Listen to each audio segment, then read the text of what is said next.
That's what you are. Unforgettable, though near or far. Like a song of love that clings to me, how the thought of you does things to me. Never before has someone been more unforgettable in every way, and forevermore. That's how you stay. That's why, darling, it's incredible that someone so unforgettable thinks that I am unforgettable too.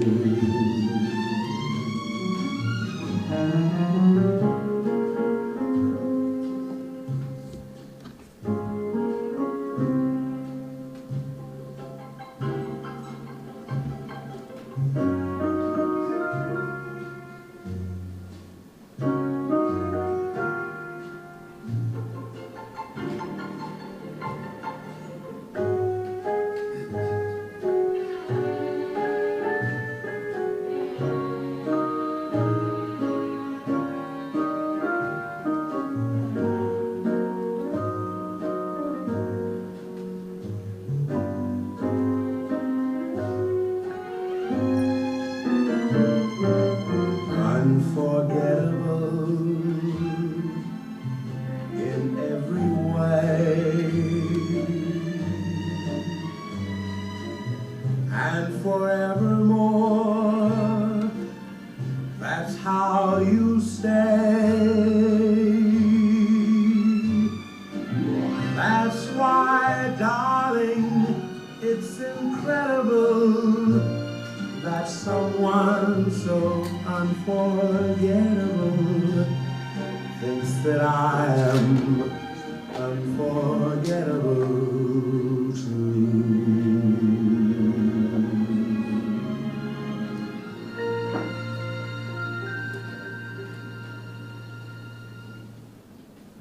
Good afternoon, ladies and gentlemen. We begin our service this afternoon for Anne with what I think is representative of Anne to the max, a gentle, sophisticated, elegant song by Nat King Cole. Thank you to all those that have travelled. I know there's people here from Melbourne and as far away as Bendigo and Nambucca. They've come down to the cold because it's always 4 degrees warmer in Nambucca. That's what we're told anyway. But thank you all for being here. Thank you. We gather today to mourn the passing of Anne Marshall. We gather to say our final goodbyes. And we gather to pay a loving tribute to Anne's life of 88 years. A life, you know, that began in Dublin. I actually put a little comma here and I said to myself, in Ireland, because there's a few Dublins around the world, but obviously Dublin in Ireland. Some years spent in Britain and then to Australia. And it's here in Bairnsdale, after all these years, that we say goodbye to Anne.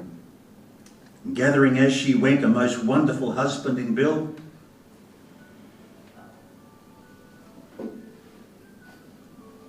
I could say and be cheeky, that's not Anne, is it? We'll turn it off. That's good. Where were we? gathering as she went. And I'll say it again for you, Bill. Most wonderful husband in Bill and 3 beautiful children. The twins, Guy and Katie and Caroline. And 3 wondrous grandchildren, Jackson and Yasmin and Aisha. Have I pronounced that right? You know, each of you have been blessed, very, very much blessed, to have been part of Anne's life for all these years. And I say, including friends, because you were here. And I know some of you have known Anne for many, many years. And we give thanks to that gift. I think it's important. And it is important because I've been wandering around for the last week since I had a chat with Katie and Bill.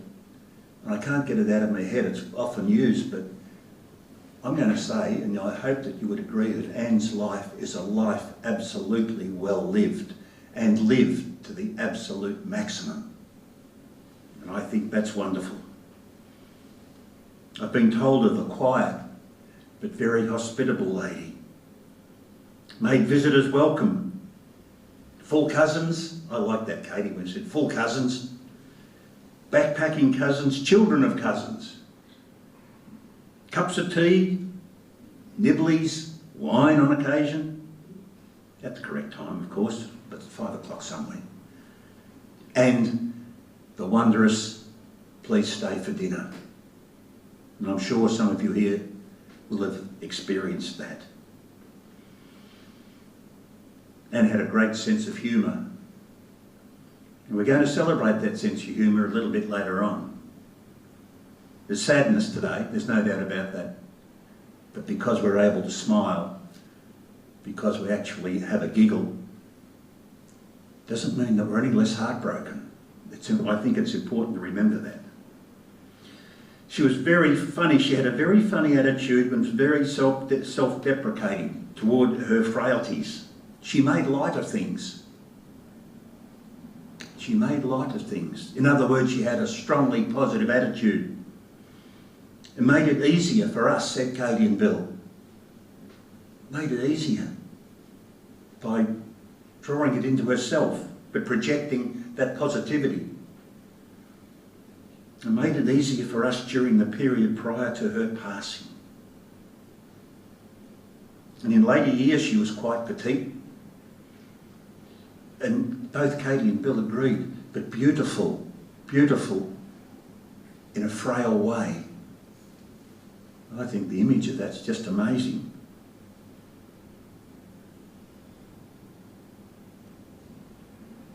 She was able to support Bill and did lots of travel for Bill. Actually, while Bill was away with his work, lots and lots of travelling. But Anne was at home, mainstay at home, supporting Bill and running the household. She was constantly interested in the world. She worked for the Children's Protection Society in Fitzroy as doing secretarial work, but such was Anne's personality and her warmth. She was often asked advice by the social workers, almost like, I'm going to say a mum figure, very, very much so. And you know what? Some people do this, and it's something that you can't help. But Anne would often, the social workers would put in reports, and Anne would check their spelling and their grammar. Just keeping an eye on things. I've got to tell you this one too. How can you tell if a leprechaun's having a good time? Because he's always doubling over with laughter. That's Aisha. And I reckon this was done some years ago, wasn't it? Because on the back it's got Irish jokes for Grandma and Grandpa by Aisha. For Grandpa and Grandma, it's got keep calm and love Irish dancing. So there you go, leprechauns are doubling over with laughter. and very much enjoyed The Bold and Beautiful on telly. Now, I don't know whether she was had such a love for The Bold and Beautiful that if anybody rang, they wouldn't be answered until after The Bold and Beautiful had finished. You probably know that she was very creative. She'd paint pot plants, she'd paint ornaments, she'd paint picture frames, and loved getting her ideas from magazines.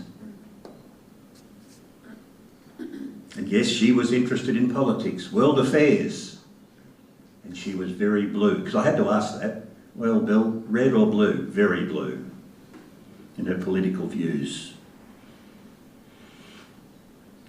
As a more mature lady, she embraced bowling and golf. She loved animals. Her and Bill had many, many pets, one being Shandy, the Australian Terrier, which became part of the Marshall family within 6 months of arriving in Australia.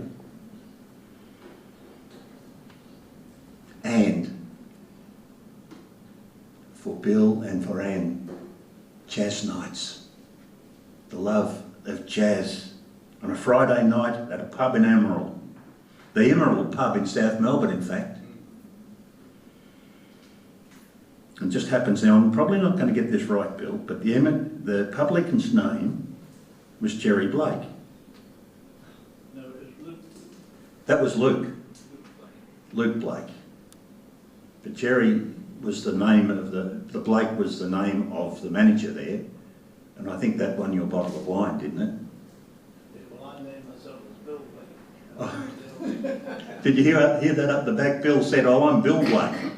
So there's a cheeky sense of humour there. And said she was Anne Blake. And said she was Anne Blake.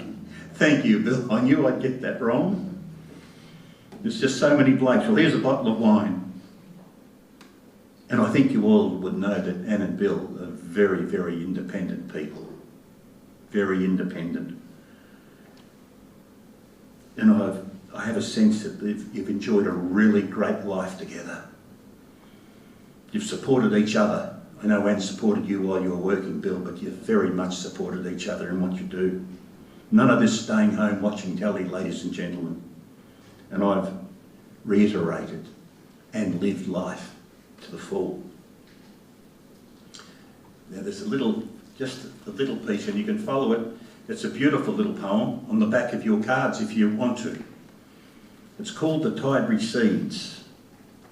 And yes, the tide recedes, but leaves behind bright seashells on the sand.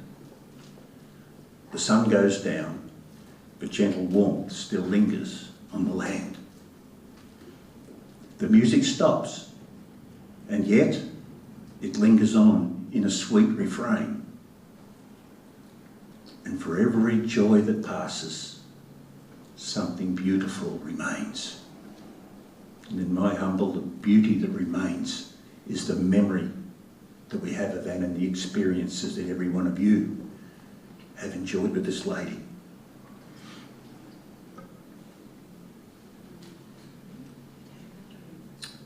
We put together a précis of Anne's life, her eulogy, if you like. She was born in Dublin on the 8th of June, 1935. Youngest of 4 children, 2 boys and 2 girls. When in her very early 20s, she followed her sister to work as a typist secretary in Britain. And there she met her husband Bill when working for a company with close ties to the engineering business Bill was associated with. Their friendship grew, and they found they were living not that far apart in North London.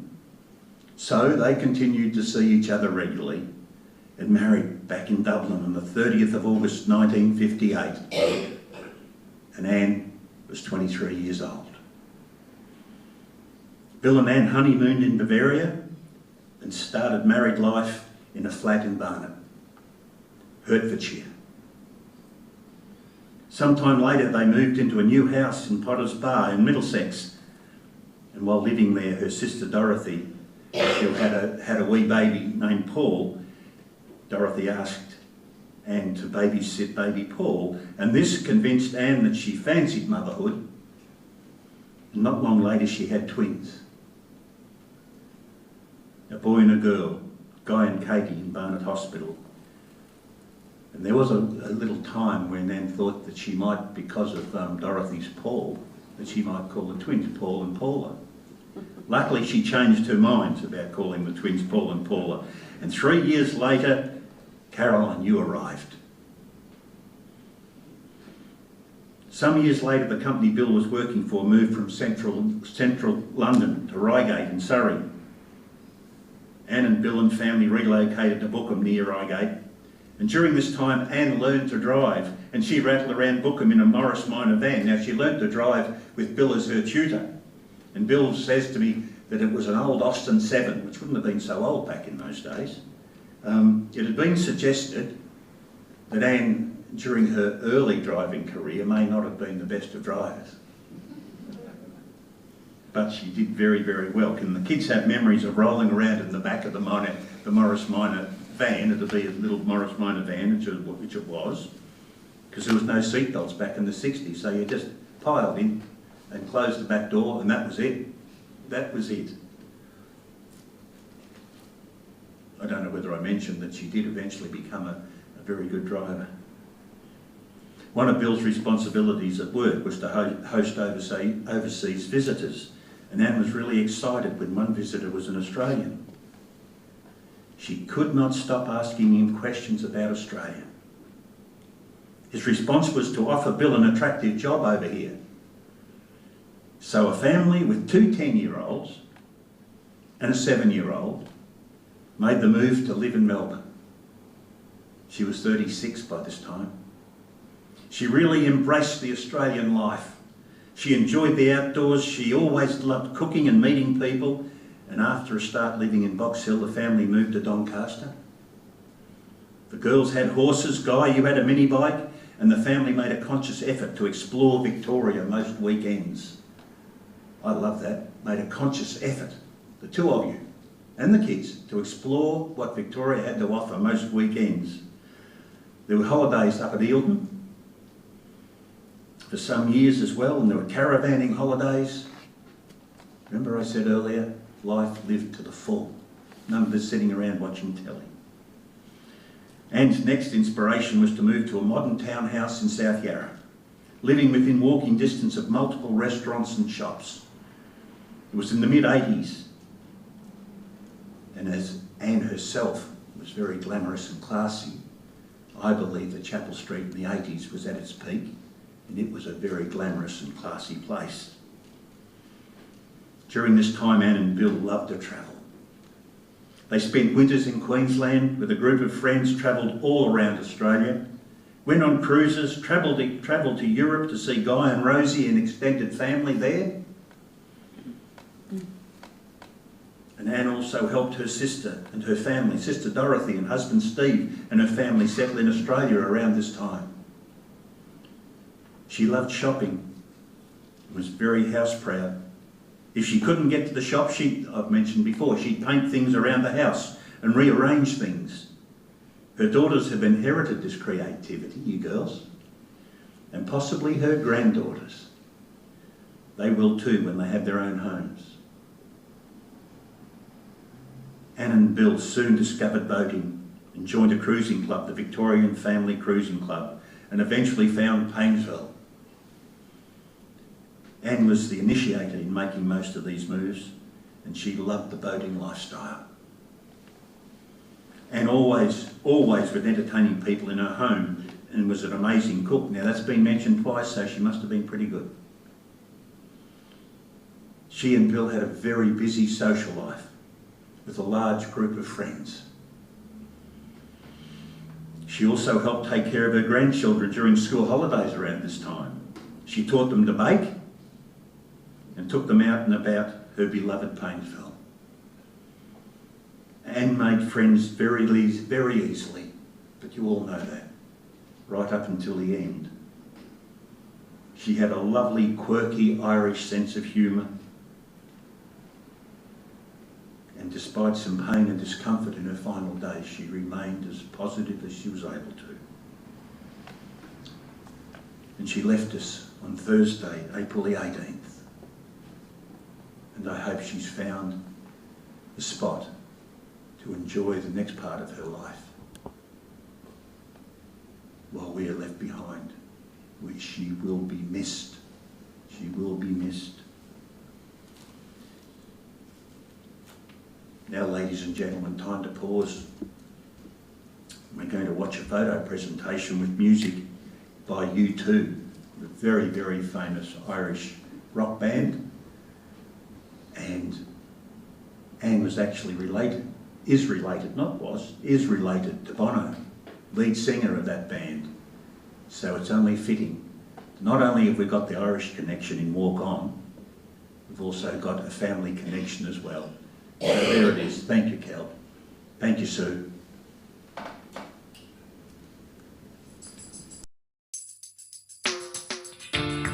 And love is not the easy thing, the only baggage that you can bring.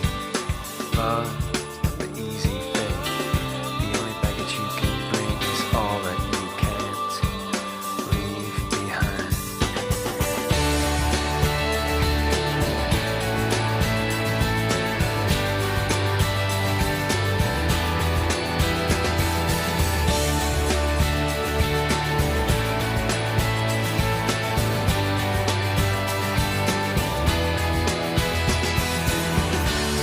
And if the darkness is to keep us apart, and if the daylight feels like it's a long way on, and if your glass heart should crack for a second, you turn back.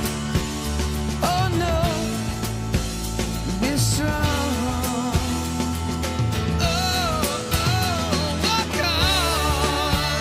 Walk on. You got the can't steal it, no they can't even feel it. Walk on. Stay safe tonight. You're packing a suitcase for a place none of us has been, a place that has to be believed to be seen. You could have flown away, a singing bird in an open cage who will only fly for freedom. Walk on. What you got, they can't deny it, can sell it or buy it. Walk on. Stay safe tonight. I know it aches, how your heart it breaks. You can only take so much. Walk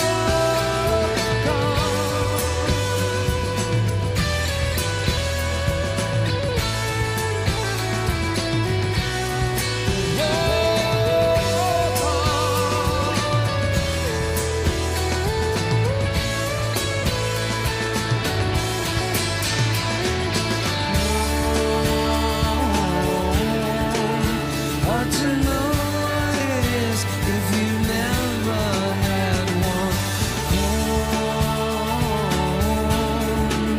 I can say where it is, but I know I'm going home. That's where the hurt is.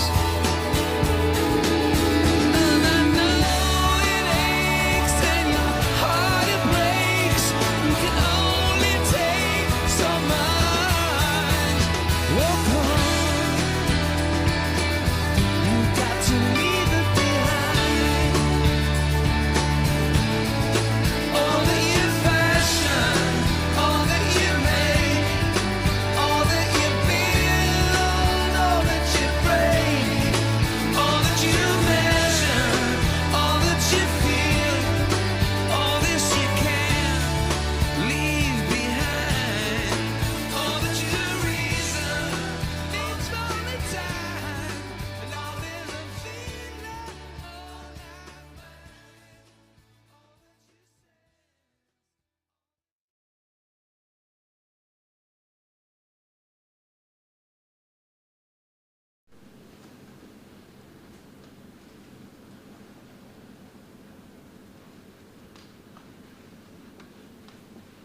bet the moment you see those photos come up on the screen, the memories just come flooding back.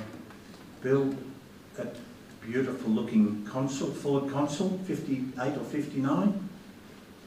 Or a Zephyr? There's a photo early days. Yes, I think it was a Zephyr, beautiful car. Now, ladies and gentlemen, when our time of paying tribute to Anna's at an end, please stay here. We're going to have you outside for a few moments while Connie sets up the catering side of things, and then we'll have you back in. Please, if you're able to, stay with us for a time of memories and reminiscing.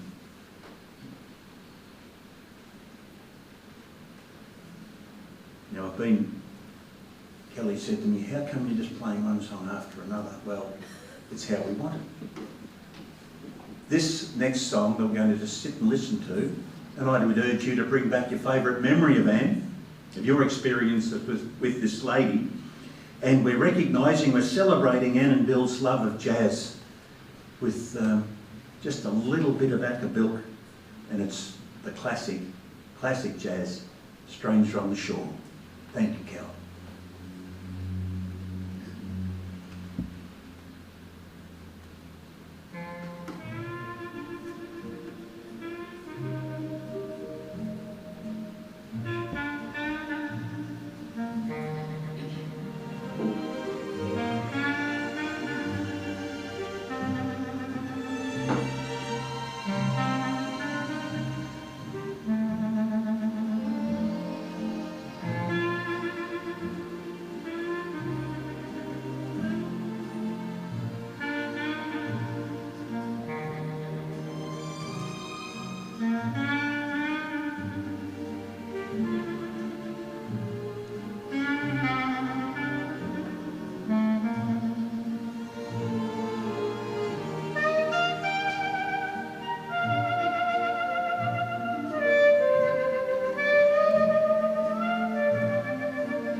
Peter, I think I'm right in saying that Acker-Bilk lived in Potters Bar when we did in Middlesex.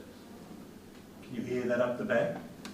Acker-Bilk lived in Potters Bar when Bill and Ann lived in Middlesex. And I was standing here quietly thinking that you may have even seen him live when you went to the Emerald. Yeah, it could have been, but I remember that he was nearby. He wasn't too far away.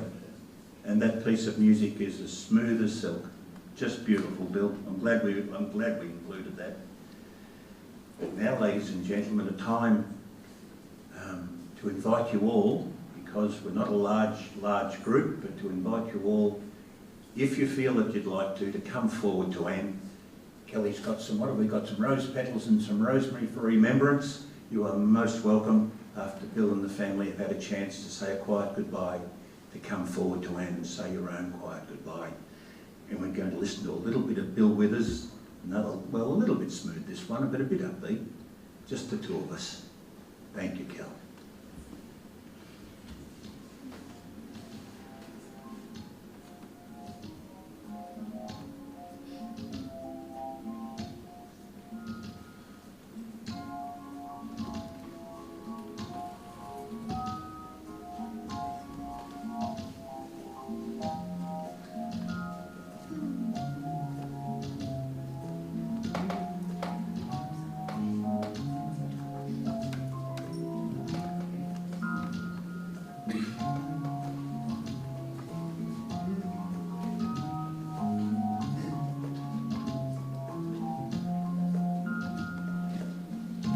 See the crystal raindrops fall and the beauty of it all when the sun comes shining through. To make those rainbows in my mind when I think of you sometime, and I want to spend some time with you. Just the two of us. We can't make it if we try. Just the two of us. Just the two of us.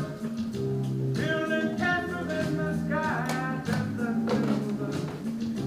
You and I.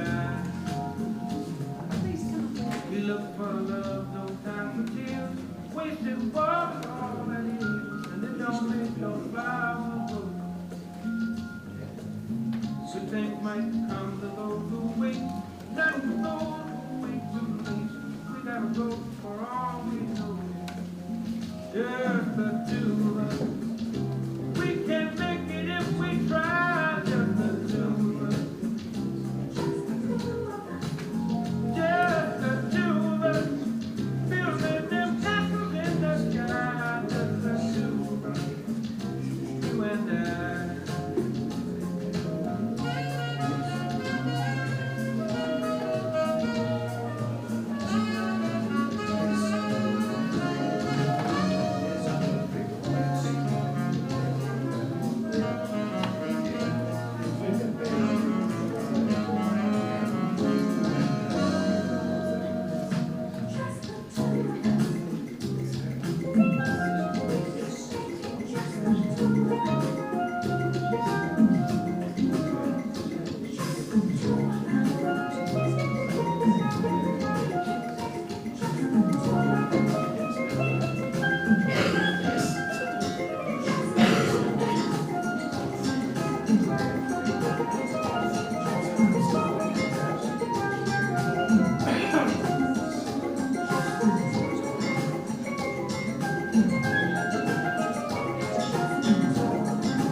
It's time to say farewell. Farewell to Anne. But very, very much only her physical body, because the reality is that we wear out. But the memories that she has left you all with remain. You speak her name. If Aisha and Yasmin, and even Jackson, cook up a storm, you'll think of your grandmother. Bill, it's almost 66 years that Anna's been part of your life. And I've got to be careful how I say this, Caroline, because I've got this sense that, yes, you all enjoyed a wonderful family life, boating, biking, holidaying, and when you kids grew up, left home, it was never for a moment, oh, what are we going to do now? Right, the kids are out of our hair, we're going to have some fun. And that's my sense, Bill. I think you and your beloved girl have continued it on. We always had something to do. We always had something to do. I think it's remarkable. I absolutely do. And that's what we take with us today. That's what we remember. The ability to get out and do. The old Hawthorn coach, John Kennedy, to bring in an AFL flavour, not soccer, Bill, sorry. Do something. And Bill and Ann did this to the absolute maximum. It's been a wonderful life, the two of you, and the children, and the grandchildren, and of all of you gathered here today, thank you. Thank you for taking the time to honour not only Anne, but Bill, and Katie and Guy, and Caroline, and Aisha, and Yasmin, and Jackson. Peter, she was also very supportive of my interest in things like rugby football. I used to play rugby football 7 days a week at one stage. Did you really? For those of you up the back, Anne was also very supportive of Bill playing rugby, not once or twice a week, 7 days a week at that stage. Was she a supporter of your love of Jaguar cars? Oh, she used to come to the games, yes. She's very much involved. I think it's wonderful. And that's a genuine thing, because it'd be very easy to say, oh, Bill, you go now. No, together, 66, almost 66 years, I think. 64 married, 66 married, and courting time. So there you go. Thank you all for being here this morning. Please, we'll have you outside for a bit of a breather, just for a second, and then we'll have you back in. If you feel that you'd like to, let's finish off with the words of the Lord's Prayer, only if you feel that you'd like to. Our Father, who art in heaven, hallowed be thy name. Thy kingdom come, thy will be done on earth as it is in heaven. Give us this day our daily bread, and forgive us our trespasses, as we forgive those who trespass against us. And lead us not into temptation, but deliver us from evil. For thine is the kingdom, the power, and the glory, forever and ever. Amen.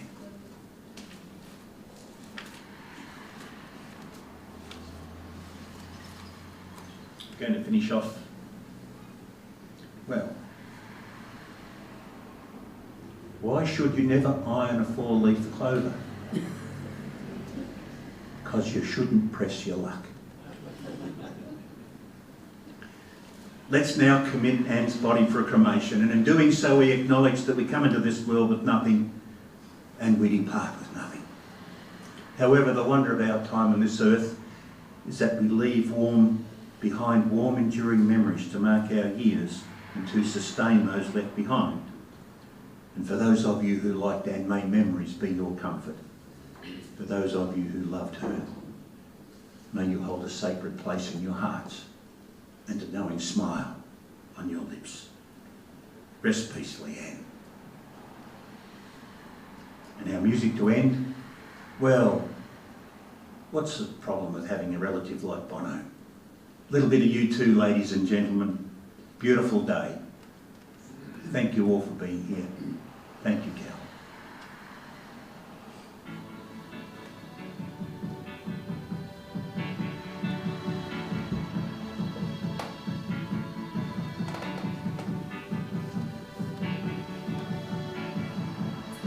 Is a bloom shoots up through the stony ground. There's no room, no space to rent in this town. You're out of luck, and the reason that you had to care, the traffic is stuck, and you're not moving anywhere.